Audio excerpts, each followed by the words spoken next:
우리는 흔히 인간은 의식이 있고 바위는 의식이 없다고 생각합니다. 개미는 조금 있을 것 같고 고양이는 확실히 의식이 있는 것 같다고 직관적으로 판단하죠. 하지만 이러한 구분은 사실 원칙적인 것이 아닙니다. 우리가 생물과 무생물 혹은 의식이 있는 것과 없는 것을 나누는 기준은 단지 우리 인간이 가진 인지 능력의 한계가 만들어낸 인위적인 성극기에 불과합니다. 우리가 보는 세상은 객관적인 진실이 아닙니다. 그것은 단지 생존을 위해 최적화된 하나의 사용자, 인터페이스일 뿐입니다. 우리가 지각하는 시공간과 그 안의 물체들은 단지 의식이라는 근본적인 실제가 자신을 표현하기 위해 사용하는 데이터 구조입니다. 우리가 세상을 바라보는 방식이 사실은 거대한 착각일 수 있다는 이야기에 조금은 혼란스러우실지도 모르겠습니다. 하지만 이런 의문이 생길 수 있죠. 누군가 철 조각을 땅에 묻었다고 가정해 봅시다. 10년 뒤에 다시 그 자리에 가서 확인해 보면 그 철은 분명히 녹슬어 있을 것입니다. 이것은 내가 보지 않을 때도 철이 그 자리에 존재했고 시간이 흐르면서 물리적인 변화가 일어났다는 명백한 증거가 아닐까 하고 말이죠. 이것은 우리가 현실을 객관적이라고 믿게 만드는 가장 강력한 논리 중 하나입니다. 하지만 여기서 다시 한번 가상현실의 개념을 떠올려 보시기 바랍니다. 멀티플레이어 게임을 하고 있다고 상상해 보는 겁니다. 당신이 게임 속 어딘가에 빨간 벽돌 하나를 묻어두었습니다. 그리고 당신은 게임을 끄고 일주일 동안 접속하지 않았습니다. 그 사이 스위스에 사는 다른 플레이어가 당신의 벽돌을 발견하고 초록색으로 칠한 뒤 다시 묻어두었습니다. 일주일 뒤 당신이 다시 게임에 들어와 벽돌을 꺼냈을 때 벽돌은 초록색으로 변해 있을 것입니다. 이 결과가 당신이 게임에 접속하지 않았을 때도 그곳에 실제하는 초록색 벽돌이 있었다는 것을 증명할까요? 그렇지 않습니다. 게임 서버 안에는 초록색 벽돌도 빨간색 벽돌도 존재하지 않습니다. 오직 숫자로 이루어진 복잡한 데이터와 코드만이 존재할 뿐이죠. 당신이 그 지점을 바라보는 순간 슈퍼컴퓨터는 저장된 데이터를 바탕으로 당신의 화면에 초록색 벽돌을 즉석에서 그려냅니다. 우리가 사는 현실도 이와 똑같습니다. 철이 녹슬었다는 사실은 시공간이 실제한다는 증거가 아니라 우리 모두가 공유하는 거대한 의식의 데이터 구조가 일관성 있게 업데이트되고 있다는 증거일 뿐입니다. 우리는 살아가면서 많은 사람을 만납니다. 나를 지지해주는 사람도 있지만 나를 화나게 하고 힘들게 만드는 사람도 있죠. 우리는 형제자매와 싸우며 자라고 사회에 나와서도 끊임없이 갈등을 겪습니다.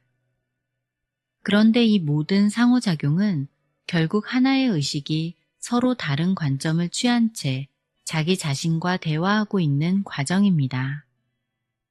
나를 화나게 하는 그 사람은 사실 내가 아직 포용하지 못한 나의 그림자를 비춰주는 거울입니다. 사랑하기 가장 어려운 사람들이 우리에게 가장 큰 배움을 줍니다. 우리가 밀어내고 싶어하는 그 모습들이 사실은 우리가 가장 깊이 이해하고 화해시켜야 할 부분이기 때문입니다. 타인 안에서 나를 발견하고 그 사람 안에 깃든 무한함을 보는 것, 그것이 진정한 사랑의 시작입니다. 우리가 타인을 도덕적으로 대해야 하는 이유는 그것이 사회적 규칙이라서가 아닙니다. 상대방이 바로 나라는 사실을 세포 하나하나가 느낄 만큼 깊이 깨달았기 때문입니다. 우리가 경쟁에서 이기려 하고 더 많은 것을 소유하려 애쓰는 것은 분리의 환상 속에 잠들어 있기 때문입니다. 우리가 매 순간 분리와 경쟁의 유혹을 느끼는 것은 이 게임을 지속하기 위해 필요한 장치일 뿐입니다. 그 환상을 겪어내면서도 동시에 그것이 환상임을 알아차리는 것이 인생이라는 여행의 묘미입니다. 우리가 이 투영된 세계에서 배우는 모든 것은 어떤 면에서는 사소해 보일 수 있습니다. 하지만 이 투영을 통해 궁극적으로는 이 모든 투영을 초월하는 지점에 도달하게 됩니다. 다른 동물이나 식물, 심지어 무생물과의 상호작용 하나하나가 우리의 집단적인 경험을 풍요롭게 만듭니다. 개별적인 관점들이 모여 전체를 이루고 그 전체는 각 부분의 합보다 훨씬 더 거대하고 지혜로운 존재가 되어갑니다. 여러분은 지금 이 순간에도 수많은 뉴런이 뇌 속에서 번쩍이며 생각을 만들어낸다고 믿으실지 모릅니다. 하지만 사실은 반대입니다. 당신의 의식이 선택을 내리고 세상을 지각하기 때문에 뉴런이라는 이미지가 뇌 속에 나타나는 것입니다. 뉴런은 우리 행동의 원인이 아니라 결과물입니다. 우리가 컴퓨터 게임을 할 때 화면의 픽셀이 캐릭터의 움직임을 결정하는 것이 아니라 캐릭터의 움직임이라는 데이터가 픽셀의 색깔을 결정하는 것과 같습니다. 우리의 삶에서 일어나는 모든 드라마는 우리를 더 깊은 깨달음으로 인도하는 정교한 연극입니다. 때로는 그 연극이 너무 생생해서 눈물을 흘리고 고통스러워하기도 하지만 커튼 뒤에 숨겨진 진실은 언제나 사랑과 평온입니다. 우리가 누구인지, 우리를 감싸고 있는 조건 없는 지성과 근원적인 사랑이 무엇인지 알게 될 때 우리는 비로소 삶의 진정한 주인이 될 수 있습니다. 우리는 특별해지기 위해 애쓸 필요가 없습니다. 이미 존재 자체로 무한하고 소중한 존재이기 때문입니다. 우리가 이 여정을 즐기는 방법은 두 가지입니다. 하나는 이 모든 것이 실제라고 믿으며 목숨을 걸고 승리하기 위해 싸우는 것입니다. 다른 하나는 이것이 하나의 거대한 놀이임을 이해하고 그 안에서 마음껏 경험하고 배우며 자유로워지는 것입니다. 죽기 전에 죽어야 한다는 말은 바로 육체라는 상자 안에 갇힌 거짓 자아를 내려놓으라는 뜻입니다. 내가 몸이 아니라는 사실을 진정으로 마주할 때 우리는 비로소 진짜 삶을 시작할 수 있습니다. 이제 우리는 시공간이라는 좁은 감옥을 넘어 더 넓은 실제를 향해 나아갈 준비가 되었습니다. 우리가 지각하는 이 세상이 전부는 아니지만 이 세상을 통해 우리는 자신을 더 깊이 이해하게 됩니다. 시공간 너머의 수학적 구조들, 그 정교한 질서 속에 숨겨진 의식의 의도를 발견하는 과정은 인류가 걸어온 가장 위대한 탐험이 될 것입니다. 그리고 그 탐험의 끝에서 우리는 모두가 연결된 하나의 거대한 바다에서 다시 만나게 될 것입니다. 이 놀라운 여행은 여기서 멈추지 않습니다. 이제 우리는 현실이라는 환상의 막을 걷어내고 우리 삶의 구체적인 순간들 속에서 어떻게 이 진리를 실천하며 살아갈 것인지 고민해야 합니다. 우리가 맺는 모든 관계와 우리가 내리는 모든 선택이 어떻게 의식의 진화를 이끌어내는지 그 더 깊은 비밀 속으로 함께 들어가 보겠습니다. 그렇다면 달은 스스로 의식을 가지고 있을까요? 이 질문에 답하기 위해서는 먼저 지각의 본질을 이해해야 합니다. 우리가 달을 보는 것은 달이라는 객체가 저기에 있기 때문이 아닙니다. 우리의 의식이 특정한 관점에서 정보를 처리할 때 나타나는 결과물이 바로 달이라는 이미지입니다. 우리가 달을 보지 않을 때 달이 존재하지 않는다는 말은 마인크래프트 같은 게임 속에서 플레이어가 바라보지 않는 구역은 그래픽으로 그려지지 않는 것과 같은 원리입니다. 물리학자들은 시공간 너머에서 복잡한 수학적 구조들을 발견하고 있습니다. 하지만 그들은 그 수학이 무엇을 의미하는지 아직 다 설명하지 못합니다. 여기서 우리가 도달할 수 있는 가장 타당한 결론은 의식이 근본이라는 사실입니다. 의식은 시공간 속에 있는 것이 아니라 시공간이 의식 안에 있는 것입니다. 4차원이라는 좁은 틀 안에 갇힌 우리에게는 이 세상이 전부처럼 보이지만 실제로는 11차원 혹은 그 이상의 무한한 차원이 존재하며 그 모든 것의 뿌리는 단 하나의 근원적인 의식으로 연결되어 있습니다. 우리가 다른 사람을 바라볼 때 느끼는 것은 그 사람의 육체가 아니라 그 육체라는 포털을 통해 드러나는 의식입니다. 인간의 형체는 우리가 의식에 접근할 수 있는 가장 정교한 관문 중 하나입니다. 고양이라는 형태도 의식으로 통하는 포털이지만 인간만큼 소통이 자유롭지는 않죠.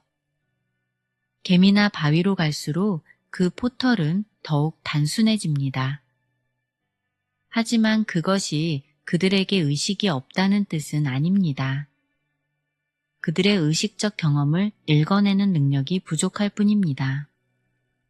사실 우리는 수십 년을 함께 산 배우자나 친구의 의식조차 완전히 이해하지 못합니다. 그들이 세상을 어떤 색으로 보는지, 어떤 감정의 깊이를 느끼는지 우리는 오직 투영된 이미지를 통해서만 짐작할 뿐입니다. 이처럼 모든 존재는 하나의 근원적인 의식이 자기 자신을 투영하여 서로 다른 관점에서 바라보고 있는 모습입니다.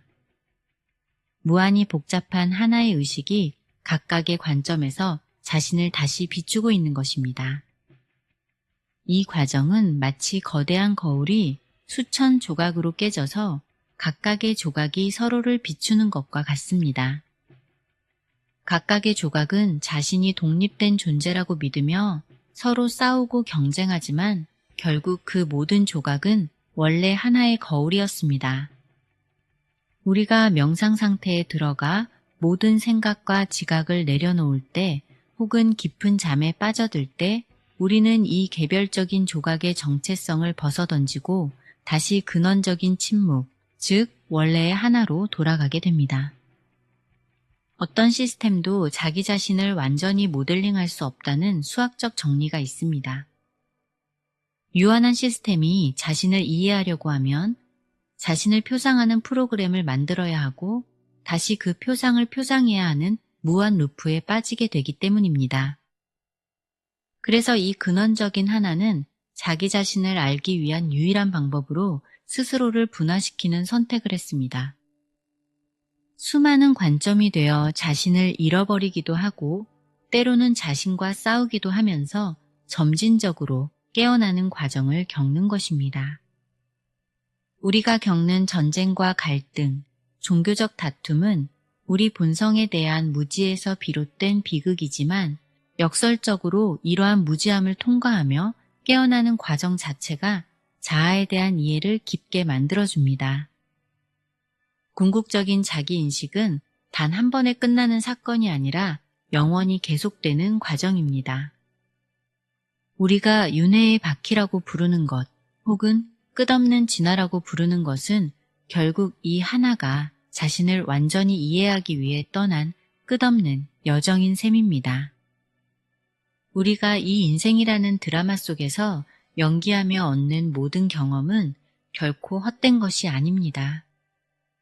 사랑하는 사람과 나누는 대화, 맛있는 음식의 풍미, 심지어 고통스러운 이별까지도 모두 이 거대한 의식이 자신을 경험하는 방식입니다. 하지만 우리가 이 화려한 투영의 이면에 있는 진정한 본질을 기억할 때 우리는 비로소 삶의 압박으로부터 자유로워질 수 있습니다. 우리가 무언가 특별해지기 위해 평생을 바쳐 돈과 지위를 쫓는 이유는 우리 내면의 무한함을 보지 못하기 때문입니다.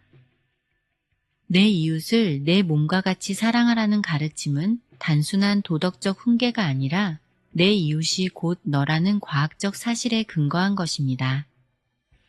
상대방이 바로 나라는 것을 진정으로 이해한다면 이기적인 행동은 불가능해집니다. 깨어남의 과정에서 가장 중요한 것은 우리가 대부분의 시간 동안 잠들어 있다는 사실을 인정하는 것입니다. 우리는 흔히 내가 이 몸이라고 믿습니다. 하지만 죽음을 직시하고 나면 이 몸은 단지 내가 잠시 빌려 쓴 의복에 불과하다는 것을 알게 됩니다. 만약 누군가 내 머릿속을 열어본다면 뇌와 뉴런이 보이겠지만 그것은 그 사람이 내 머릿속을 관찰하는 순간 즉석에서 렌더링된 이미지일 뿐입니다. 인과관계는 우리가 생각하는 것과 정반대로 흐르고 있습니다. 우리는 이 모든 다른 관점들을 통해 배우고 성장합니다. 결국 이 모든 상호작용은 전체가 개별 부분의 합보다 커지는 신비로운 과정이며 객관적 실제의 진실에 한 걸음 더 다가가는 길입니다. 이 우주를 움직이는 단 하나의 근원적인 의식은 자기 자신을 온전히 알기 위해 스스로를 수천 조각으로 나누는 선택을 했습니다. 어떤 조각은 고양이가 되고 어떤 조각은 개미가 되며 어떤 조각은 바로 여러분과 같은 인간이 됩니다. 우리는 서로를 타인이라고 부르며 경쟁하고 갈등하지만 사실 그 모든 것은 하나의 의식이 자기 자신을 다양한 관점에서 경험하며 진화해 나가는 잠재력의 과정입니다. 우리가 업이나 카르마라고 부르는 개념도 사실은 이러한 의식의 진화와 맞닿아 있습니다. 이러한 관점에서 보면 우리가 앞으로 마주할 인공지능의 시대도 전혀 두려워할 필요가 없습니다. 저는 챗GPT와 같은 인공지능을 보며 아직은 유치원생도 하지 않을 실수를 하는 도구라고 느낄 때도 있습니다. 하지만 10년 혹은 15년 뒤의 미래는 전혀 다를 것입니다. 인공지능은 누구보다 훌륭한 소설을 쓰고 인간의 감성을 자극하는 음악을 만들며 대부분의 사람을 속일 수 있을 만큼 똑똑해질 것입니다. 그렇게 인공지능이 정교해질수록 우리는 오히려 더 본질적인 질문을 던지게 될 것입니다. 저 기계가 우리와 똑같은 감정을 표현한다면 도대체 의식의 본질은 무엇인가 하고 말이죠. 인공지능은 우리가 의식에 접근할 수 있는 새로운 포털을 열어줄 것입니다. 우리는 이 새로운 관문을 통해 우리 마음이 얼마나 넓게 확장될 수 있는지 확인하게 될 것입니다. 하지만 인공지능이 아무리 발달해도 우리가 누구인지에 대한 궁금증은 멈추지 않을 것입니다. 특히 죽음이라는 피할 수 없는 사실이 우리를 압박하기 때문입니다.